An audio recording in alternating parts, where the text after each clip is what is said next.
All right, so we're going to get a break from the hot weather this upcoming weekend, but the harm from this summer's extreme heat, it's going to be sticking around.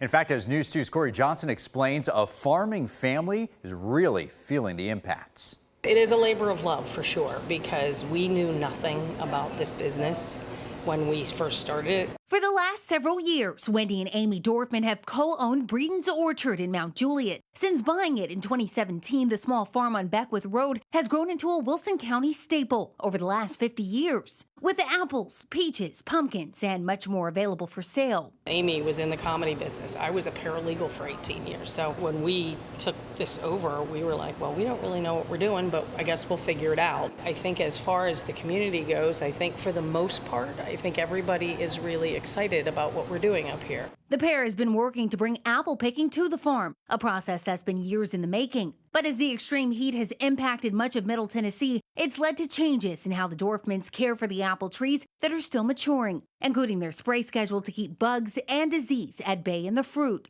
It's also impacted the number of outsourced pumpkins they currently have on hand as the picking season kicks off. When we bought the orchard, all the trees were between like 30 and 35 years old, and one of the first things I learned was that orchards traditionally are between 15 to 18 years. When we replanted the apple trees, we said, yeah, we're like 5 years away from having apples, and now we are 7 years in and we still are another year, 2 years probably to really be able to start picking some apples. According to the National Weather Service, 2024 was the 9th warmest summer on record and the 17th driest to date in Nashville. Wilson County experiencing similar heat waves. But despite the extreme temperatures, the Dorfmans say they'll continue their labor of love at Breeden's Orchard because of what it represents.